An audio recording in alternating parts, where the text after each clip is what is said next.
Sunna ya mwanzo alitaja ndio sema wao wanachinja maeneo hayo mashhad makaburi kwa ajili ya Allah na si vinginevyo. Na shekhe akaeleza masali hiyo tulifanya na akaonyesha ubafili wa kauli yao hiyo. Kisha anaendelea anasema rahimahullah ta'ala, وهذا واجب على العلماء، أي بيان أن ذلك الاعتقاد الذي تفرعت عنه النذور والنحائر والطواف بالقبور شرك محرم.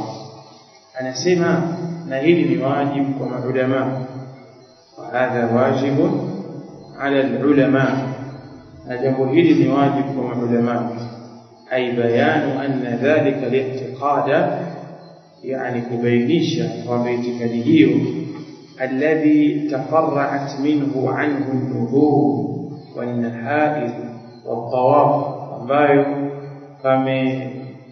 chomoza kwayo nadhiri na vichinjwa na watu kutufu mikuburi kuyatufu makaburi ni shirkun muharram, ni shirki haram. Anasema وهذا واجب على العلماء، na jambo hili ni wajibu kwa maulama. Lipi? Ay bayanu anna dhalika li'tiqad, ubainisha kwamba itikadi hiyo alladhi tafarra'at anhu an-nuzur, ambayo patikana furui yani zimekuwa nyingi kwa itikadi hiyo. An-nuzur nazir, watu kuweka nadhiri, au tafarra'at chomoza kwa itikadi hiyo. An-nudhur nadhir, watu wanaenda kuweka nadhiri katika maeneo hayo. Wan-nahair, na vichinjwa, watu wanaenda kuchinja katika makaburi hayo. Wa-tawaf bil-qubur, kutufu kwa makaburi. Kubainisha kwamba itikadi hii shirkun muharram, ni shirki iliyoharamishwa. Wa annahu ainu ma kana yaf'aluhu al-mushrikuna, na kwamba hilo ndio kile walichokuwa wakikifanya washirikina liasnamihim, kwa masanamu yao. Faidha abana alulama dhalika, basi watakulibainisha maulama hilo. Faidha abana alulama dhalika lila'immati walmuluk, watakulibainisha maulama jambo hilo kwa wale viongozi na wafalme. Aima hapa nakusudiwa aima yani ulati al-umur, kwa wale viongozi walmuluki na wafalme. Wajaba ala al-aimma walmuluk ba'thu du'ati ila an-nasi, basi itawajibika kwa wale viongozi na wafalme kutuma au kupeleka walinganizi ila an-nasi, kwa watu, yad'unahum ila ikhlasi at-tauhid lillah, wenye kuwalingania wao katika kuitakasa tauhidi kwa ajili ya Allah. Hili ni jambo lenye kuwajibika kwa watawala, kwa viongozi. Wajaba ala al-aimma wal-muluk, inawajibika wakati huo kwa wale viongozi na wafalme. Ba'thu du'ati, kuwapeleka, kuwatuma walinganizi, maduati, ila nasi, kwa watu, yad'unahum, wenye kuwalingania hao watu, ila ikhlasi tauhidi lillah, katika jambo la kuitakasa tauhidi kwa Allah. Faman raja'a, yule ambaye atakayerejea akaja katika njia ya usawa katika tauhid, akaacha mwenendo wa shirki, wa aqarra, na akakiri jambo la tauhid, haqana alayhi damahu wa malahu, ataihifadhi juu yake mtu huyo damu yake na mali yake, wa dhararihi, na kizazi chake. Waman asarra, na yule ambaye atakayeshikilia akang'ang'ania, faqad abaha Allahu minhu, basi Allah amehalalisha kwa mtu huyu ma abaha li rasulihi, kile alichohalalisha kwa mtume wake, min almushrikina, kwa hawa washirikina. Hili ni jambo ambalo linawajibika kwa watawala. Ingekuwa kuna dola ya Kiislamu, Waislamu waliosimama katika tauhidi, basi kiongozi anawajibika atoe watu wale kulingania watu kwenye tauhidi ya Allah na kupwekeshwa Allah na kuabudiwa peke yake. na wale watu watakusimamishiwa hoja wakikataa inawajibika awapige vita au auwe, kama ilivyokuja katika hadithi umirtu an uqatila an-nasa hatta yashhadu an la ilaha illa Allah. Anasema fa in qulta, shubha ya pili, ikiwa utasema al-istighatha qad thabatat fil ahadith, hili jambo la kuomba wokovu istighatha limethibiti katika hadithi nyingi, fa innahu qad sahha anna al-ibada yawm al-qiyamah, kwa kuwa imesihi kwamba waje siku ya kiyama yastaghithuna bi adama abil bashar, wataenda kutaka msaada kwa nani? Kwa Adam, baba wa viumbe. Hapa tunajifunza ndugu zangu kuzijibu shubha za watu wa bid'ah na ashabu qubur, na mtu afahamu kwamba hawa mabwana wanachokifanya, wana baadhi ya shubuhati wanazitegemea katika mambo yao, na ukiwafuata ukiwasikiliza utaona wale wafuasi wa chini wamemezeshwa zile dalili mbovu ambazo hazisimami kwa msingi wowote wa sawa kwa yale ambayo wanayoyafanya. Kwa hiyo itakikana wewe sunni salafi uwe na hoja za kuvunja shubha hizi na kuwarejesha watu katika njia iliyokuwa ya sawa. Anasema shubha ya pili, al-istighatha, jambo la kuomba wokovu, qad thabatat fil ahadith, ile limethibiti katika hadithi nyingi, fa innahu qad sahha, kwani imesihi anna al-ibada yawm al-qiyama, kwamba waja siku ya kiyama yastaghithuna bi adama, wataenda kutaka wokovu msaada kwa Adam abil bashar, ambaye ni baba wa viumbe. Thumma bi Nuh, kisha wataenda kuomba wokovu kwa nani? Kwa Nuh. Thumma bi Ibrahim, thumma bi Musa, thumma bi Isa, wayantahuna ila Muhammadin sallallahu alayhi wasallam, na watakomea wataishia kwa Muhammadin sallallahu alayhi wasallam baada i'tidhari kulli wahidin min al-anbiya, baada ya kutaka nyudhuru au baada ya kutoa udhuru kila mmoja katika manabii. Tumeona Adam atatoa udhuru kwamba sababu ya kutolewa watu katika pepo, tutaona Ibrahim alisema uongo, tutaona Musa aliua, tutaona Isa yeye ameitwa Mola katika baadhi ya hadithi hakutaja sababu, lakini akaenda watu wataishia kwa Mtume sallallahu alayhi wasallam. Anasema fa hadha dalil ala anna isti'ana bighayri Allah laysat bimunkar. Hii shubha, anasema hii ni dalili kwamba kutaka msaada kwa asiyekuwa Allah sio jambo baya. Kwa hiyo sisi tukienda katika makaburi, tukienda katika mapango, ni kama vile siku ya kiyama watu watakapotoka wakaenda kwa Adam, wakaenda kwa Musa, wakaenda kwa Ibrahim. Hii ni shubha ambayo Sheikh anaijibu katika sehemu ya mbele. Anasema rahimahullah, qultu, nimesema hadha talbisu, hii ni talbis. Talbis ni ubabaishaji. Fa inna al-istighatha bil makhluqina al-ahya'i fima yaqdiruna alayhi la yunkiruha ahadun, kwa sababu kutaka msaada al-istighatha bil makhluqina, kwa viumbe al-ahya'i, walio hai, fima yaqdiruna alayhi, katika yale ambayo wanayoyaweza, ni jambo ambalo kiumbe analiweza, la yunkiruha ahadun, hakuna yote anayolipinga jambo hili kwamba mimi na shida yangu nikampata fulani, najua jambo hili analiweza, nisaidie, hakuna alolipinga.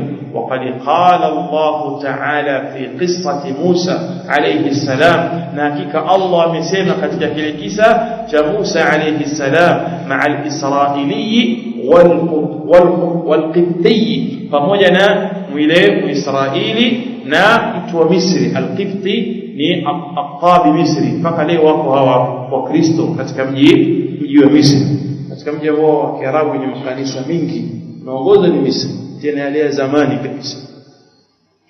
Kutembea kanisa unalitembea kwa gari mpaka uweze kulikubwa, tena limejengwa kile zamani kama ile mapira mingi yao. Kwa hiyo kuna al-aqbat wanasema wapo mpaka leo. Mtu Mwarabu kama mstaaraba hapa eti naye nani sijipati Mwarabu mzima. Haya, anasema fastaghathahu alladhi min shi'atihi, fastaghathahu alladhi min shi'atihi ala alladhi min aduwi. Tazama Allah alipotumia fastaghathahu, akamtaka msaada akamtaka uhukumu, sababu alikuwa anapigana al-Israili na al-Qibti, alikuwa anapigana. Kwa hiyo yule mmoja alipomwona mwenzake alipomwona Nabii Musa ambaye katika kabila lake au katika watu wake wale ambao wenye kuteswa na Farao, akaona hapa ndio fursa kumuomba Musa msaada mwenzangu. Na hiyo ndio sehemu ambayo Said Qutb leo aloteleza, akasema Musa hapa alisukumwa na usuria ule uhafidhina katika sehemu chafu aloteleza nani Said Qutb katika maneno juu ya manabii wa Allah ni sehemu. Kwa hiyo anasema fastaghathahu alladhi min shi'atihi, akamtaka msaada yule ambaye ni katika kundi lake, Israili Qibti Israili, ala alladhi min aduwihi, juu ya yule ambaye ni katika adui yake. Anasema hii hoja anaitumia, anasema kwamba inafaa kufanyaje, kufanya istighatha, si ndio? Sasa anasema al-Imam As-San'ani istighatha inakusudiwa hapo sio hiyo, kwa sababu hata hii Allah ameithibitisha ndani ya Qur'an kwamba Nabii Musa alifanywa istighatha na mmoja katika watu wa kabila lake au mwenzake. Anasema wa innamal kalamu fi istighathati al-quburiyina, lakini maongezi mazungumzo katika ile istighatha ya wale wenye kuabudia makaburi, wa ghairihim, na wengineo, bi awliyaihim, kwa mawali wao, kwa vipenzi vyao, wa talabuhum minhum umuran, na kule kuwataka kwao wao mambo la yaqdiru alaiha illa Allah ta'ala, hakuna anayeweza jambo hilo isipokuwa Allah. Wa talabuhum minhum, na lile takwa lao kwa wao, umuran, na kule kutaka kwao kwa hao mawali hao, umuran, mambo la yaqdiru alaiha, hayawezi mambo hayo illa Allah ta'ala, isipokuwa Allah, min afiyati almarid, katika jambo la kumponya mgonjwa, wa ghairiha, na mingineyo. Bal a'jabu min hadha, bali katika maajabu makubwa zaidi kuliko hili, anna alquburiyina, kwamba hawa watu wenye kutaallaq na mambo ya makaburi, watu wenye kuabudia makaburi hawa, wa ghairahum, na wengineo, min alahya'i, katika wale walio hai, min atba'i man ya'taqiduna fihi, katika wale wafuasi, man wapo ya'taqiduna fihi, wale ambao wenye kuitakidi ndani yake, kad yaj'aluna lahu hissatan min alwalad in asha, huenda wao wakaweka sehemu fungu la mtoto kama ataishi mtoto huyo mpaka akawa mkubwa. Narejea tena, anasema bal a'jabu min hadha, bali jambo la mastaajabu zaidi kuliko hili, anna alquburiyin, kwamba hawa wenye kuabudia makaburi, wa ghairahum, na wengineo, min alahya'i, katika wale watu ambao wako hai, min atba'i man ya'taqiduna fihi, katika wale wafuasi wa wale wenye kuitakidi katika jambo hilo la uwali, katika jambo hilo la utukufu wa hawa waliopo katika makaburini. Hawa katika maajabu yao, kad yaj'aluna lahu, huenda wakamwekea mtu huyo na muitakidi, hissatan, fungu maalum, nasib, yani sehemu maalum, min alwalad, ya mtoto, in asha, kama ataishi kuwa hai.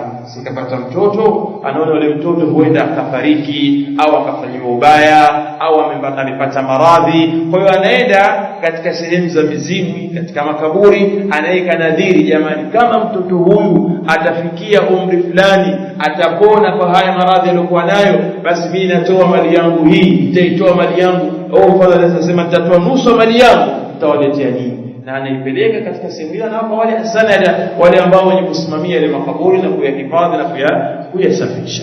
Kwa hiyo kad yaj'aluna lahu hissa, huenda akamwekea fungu, min alwalad, la huyo mtoto, in asha, kama ataishi, wayashtaruna minhu alhamla fi batni ummihi, na wao wananunua mimba iliyopo katika tumbo la mama yake, yaisha lahum, ili apate kuishi kwa wao. Yani watu wanaenda kuinunua mimba kwa nani? Kwa wale mawali zao, wanaomba ili ile mimba ihifadhiwe isiharibike, pengine kila kishika inaharibika, kwa hiyo wanaenda kuinunua fi batni ummihi, katika tumbo la mama yake, anampa bwana hii hifadhi isiharibike mimba hii, liyaisha lahum, ili apate kuishi kwa ajili yao.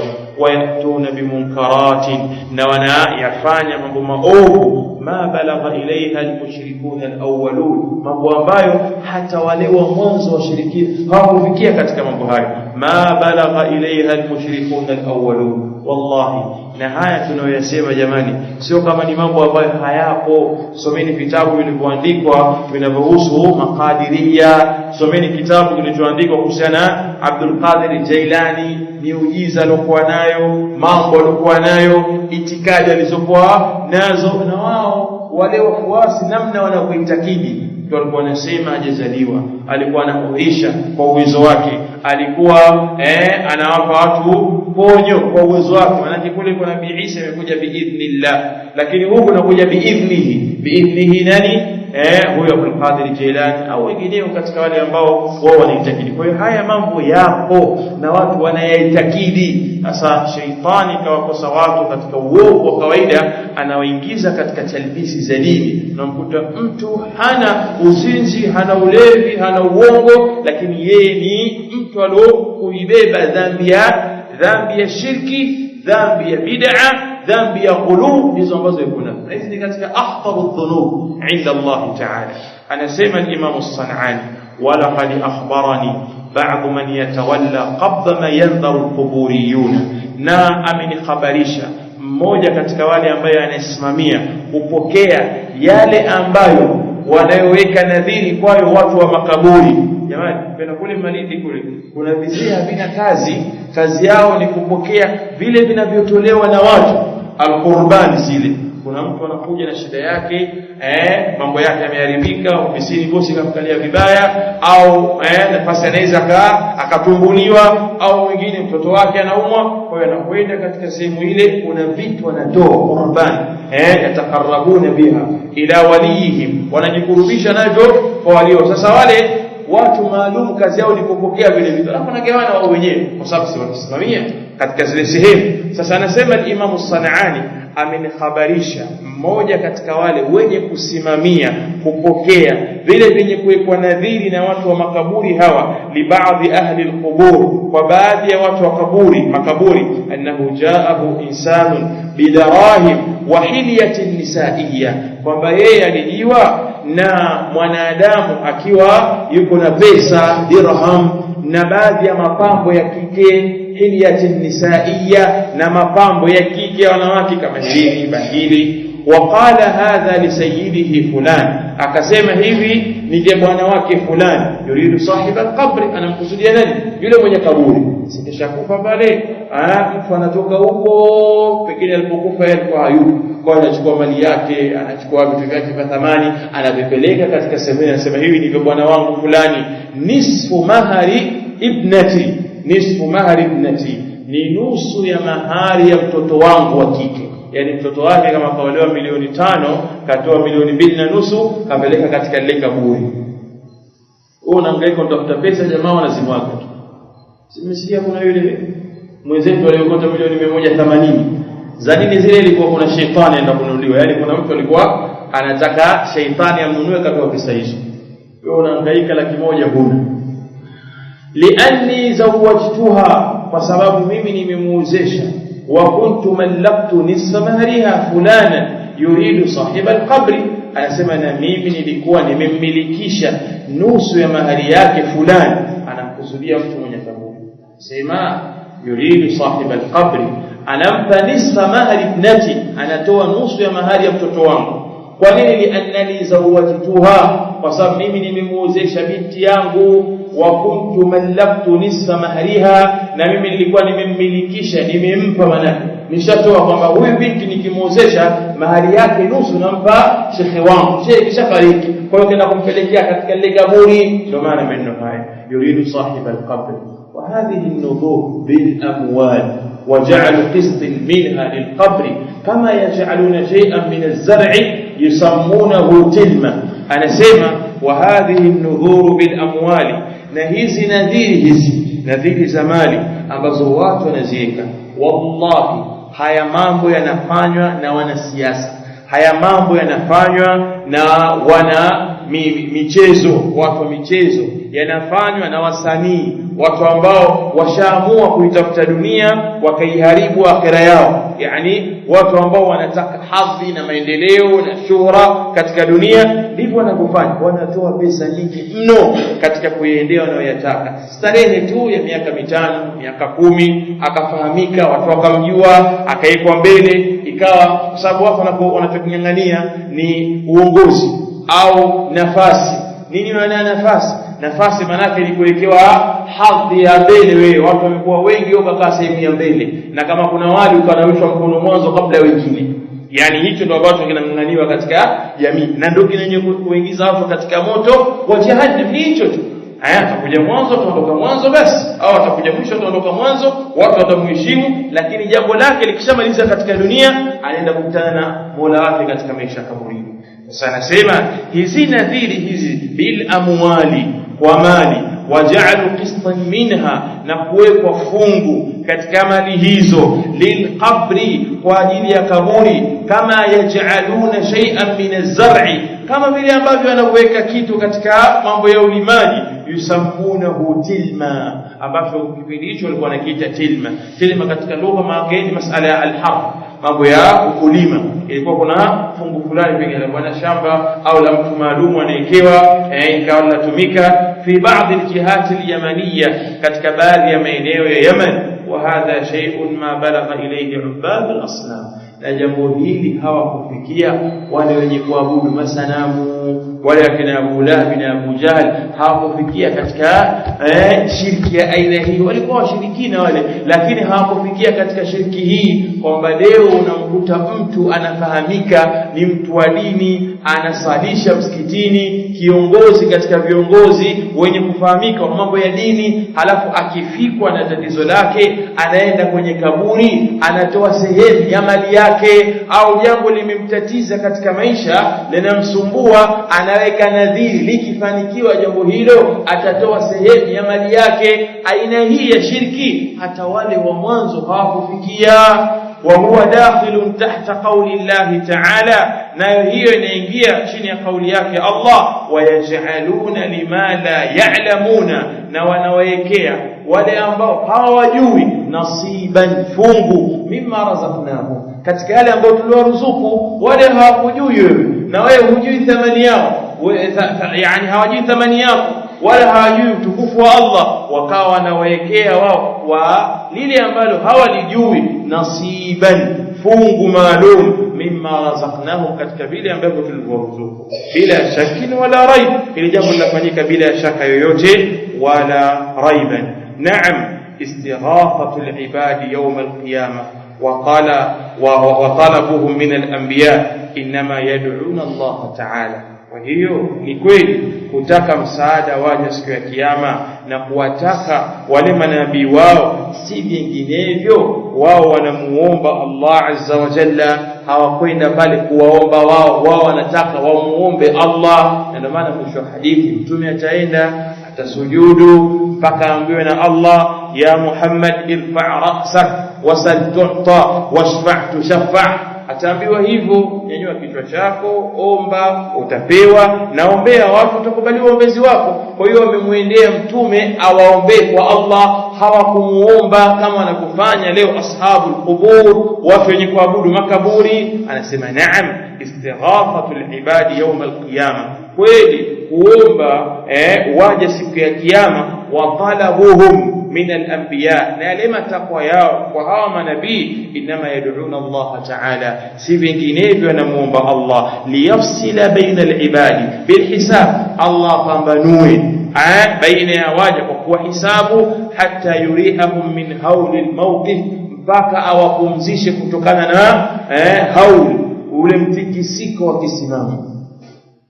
Hauli al-mawqif, mtikisiko. Watu watakuwa wanahangaika muda mrefu, hapajahukumiwa, watu wa peponi, watu wa motoni wako pamoja. Kwa hiyo wote watatoka kwa pamoja, ili Allah awapumzishe kutokana na msukosuko wa kisimamo cha siku ya kiyama. Wa hadha la shakka fi jawazihi, na hili hakuna shaka katika kujuzi kwake.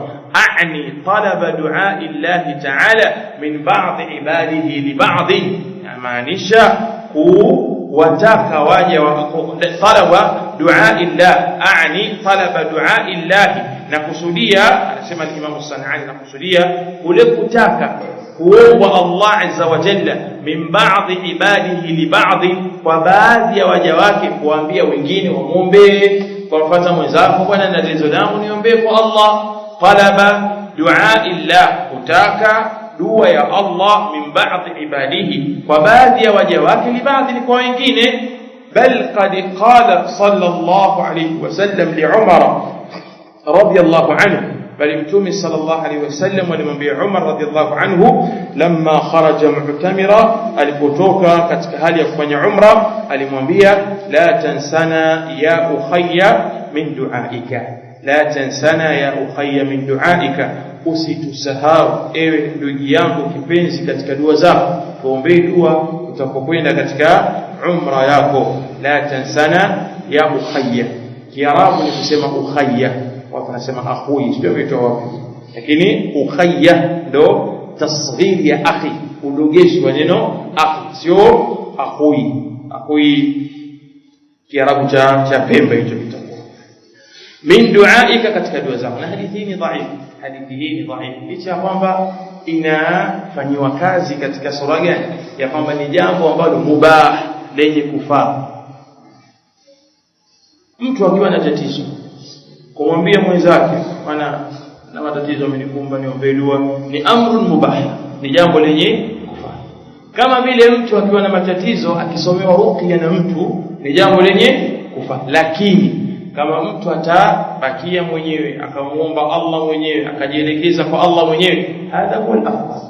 Kama vile katika ruqya tumemtaja katika watu ambao wataingia peponi wale 70,000, wakasema wala yastariqun, wala hawataki wasomewe ruqya, maa anna ruqya amrun mashru', licha kwamba ruqya ni jambo lenye kwa sheria, lakini manake li shiddati tawakkulihim ala Allah, kwa kule kumtegemea zaidi Allah katika nafsi zao. Kwa hiyo jambo la kumwambia mtu niombe dua kwa kule kumdhania kwako heri, ni jambo ambalo lipo katika sheria. Lakini mtu akifikwa na mambo yani akibakia mwenyewe, hadha huwa al-afdal. Wa amarana Allah subhanahu an nad'u lilmu'minina wa nastaghfira lahum fi qawlihi ta'ala, na Allah akatuamrisha sisi tuombe waumini, tuwatakie msamaha wao katika kauli yake, rabbana ighfir lana wa li ikhwanina alladhina sabaquna bil iman wa la taj'al fi qulubina ghillan lil ladhina ila akhirih. Mola wetu tusamehe sisi na wale ndugu zetu ambao wametangulia katika imani. Na hapa tunapata katika adabu za kuomba dua, kwanza unitanguliza nafsi yako, ndipo unakuja kwa yule mwingine unayemwombea. Kwa hiyo ya Rabbi nijalie kadha wa kadha, na mpe ndugu yangu fulani kadha wa kadha, usianze kumwombea yeye kabla yako wewe. Bil iman wala taj'al fi qulubina ghillan, wala usijalie katika nyoyo zetu kwa kuna fundo lilladhina amanu, kwa wale ambao waliamini. Al-Hashr. Waqad qalat Sulaym radiyallahu anha, amesema Sulaym, ya Rasulullah khadimuka Anas ud'u Allah lahu. Kume aliletewa na Sulaym, maana Anas huyu alikuja kwa mtume akamwambia Rasulullah, huyu mtumishi wako Anas alipofika katika mji wa Madina, ud'u Allah lahu, muombe dua. Na tunakumbuka mtume alimwambia dua mambo matatu: bi an yutila Allahu umrahu, Allah ulifusha umri wake, wa an yukthira dhurriyyata, na akifanye kingi kizazi chake, na amuingize katika pepo. Anasema mambo mawili nishayaona, na subiri la tatu ambalo kuingia katika pepo. Na aliishi muda mrefu katika masahaba waliochelewa kufa ni Anas ibn Malik, mpaka alipokutana na zama za Hajjaj bin Yusuf al-Thaqafi.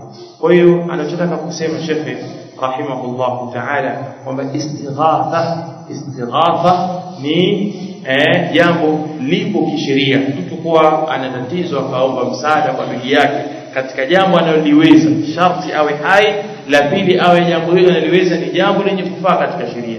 Kinachokatazwa ni kumuomba aliyekufa au aliyembali kwa jambo ambalo haliwezi zaidi ya Allah, kama wale wenye kutaka msamaha kwa asiyekuwa Allah.